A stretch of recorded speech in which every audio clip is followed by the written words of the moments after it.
ಮತ್ತೆ ಶಾಂಬಲಾಗೆ ಹೋಗೋಕ್ಕೆ ಯಾರು ಟ್ರೈ ಮಾಡಿಲ್ವಾ ಅಂತ ಕೇಳಿದ್ರೆ ಆಲ್ಮೋಸ್ಟ್ 2000 ವರ್ಷಗಳಿಂದ ಕೆಲವು ಲಕ್ಷ ಜನ ಟ್ರೈ ಮಾಡಿದ್ರು. ಅವರಲ್ಲಿ ಹಿಟ್ಲರ್ ಕೂಡ ಇದ್ದಾರೆ. ನಿಕೋಲಸ್ ರೋರಿಚ್ ಅನ್ನೋ ಒಬ್ಬ ಎಕ್ಸ್ಪ್ಲೋರರ್ ಟಿಬೆಟಿಯನ್ ಕಾಲಚಕ್ರ ಮಂತ್ರ ಅನ್ನೋ ಬುಕ್ ನ ಆಧಾರವಾಗಿ ಇಟ್ಕೊಂಡು ಶಾಂಬಲಾಗೆ ಸೇರ್ಕೊಳ್ಳೋಕೆ ತುಂಬಾ ಟ್ರೈ ಮಾಡ್ದ. ಅವನಲ್ಲಿ ಹೋಗ್ಬೇಕು ಅನ್ಕೊಳ್ಳೋಕೆ ಮುಖ್ಯವಾದ ರೀಸನ್ ಏನಂದ್ರೆ ಚಿಂತಾಮಣಿ ಅನ್ನೋ ಪವರ್ಫುಲ್ ಕಲ್ಗೋಸ್ಕರ.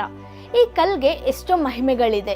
ಆ ಕಲ್ನ ಕೈಯಲ್ಲಿ ಇಟ್ಕೊಂಡು ನಾವ್ ಏನ್ ಅನ್ಕೊಂಡ್ರು ಅದು ಕ್ಷಣದಲ್ಲೇ ನಡೆಯುತ್ತೆ. ನಾವ್ ಎಲ್ಲಿ ಹೋಗ್ಬೇಕು ಅನ್ಕೊಂಡ್ರು ಅಲ್ಲಿ ಹೋಗ್ಬೋದು.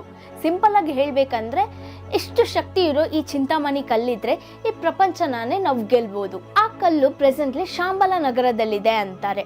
ಆದ್ರೆ ರೋರಿಚ್ ಅಲ್ಲಿಗೆ ಹೋಗೋಕಾಗಿಲ್ಲ. ಅವನ ಅನುಭವಗಳನ್ನ ಅವನ್ ಬುಕ್ ಅಲ್ಲಿ ಬರ್ಕೊಂಡ. ಇನ್ನ ಅಲೆಕ್ಸಾಂಡರ್ ಪ್ರಪಂಚನ ಗೆಲ್ಲೋಕೆ ಪ್ರಯತ್ನಿಸ್ತಾ ಸ್ವಲ್ಪ ಜನ ವೇದ ಪಂಡಿತರನ್ನ ಅವನ ಜೊತೆ ಕರ್ಕೊಂಡು ಹೋಗ್ತಿದ್ದ. ಅವನು ಶಾಂಬಲಾಗೋಸ್ಕರ ಹುಡುಕ್ತಿದ್ದ.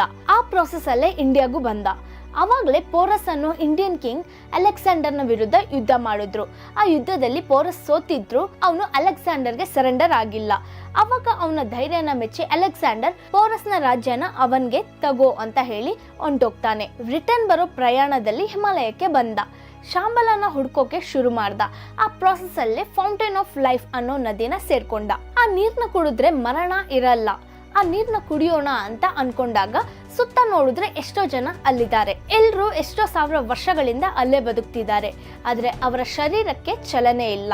ಯಾರು ಅಲ್ಗಾಡ್ದೆ ಸ್ಟ್ಯಾಚ್ಯೂ ಆಗಿದ್ದಾರೆ. ಇದನ್ನ ತಿಳ್ಕೊಂಡ ಅಲೆಕ್ಸಾಂಡರ್ ಈ ನೀರ್ನ ಕುಡಿದು ಚಲನೆ ಇಲ್ಲದೆ ಎಷ್ಟೋ ಸಾವಿರ ವರ್ಷಗಳು ಬದುಕಿದ್ರು ವ್ಯರ್ಥ ಅಂತ ಅನ್ಕೊಂಡು ಆ ನೀರ್ನ ಕುಡಿದೆ ಅಲ್ಲಿಂದ ಹೊಂಟೋಗ್ತಾನೆ. ಇನ್ನ ಶಾಂಬಲಾಗೆ ಹೋಗ್ಬೇಕು ಅನ್ನೋ ಪ್ರಯತ್ನನ ಬಿಟ್ಬಿಟ್ಟ. ಎಷ್ಟೋ ಜನ ಶಾಂಬಲನ ನೋಡಿ ವಾಪಸ್ ಬಂದಿದ್ದೀವಿ ಅಂತ ಹೇಳಿದ್ರು.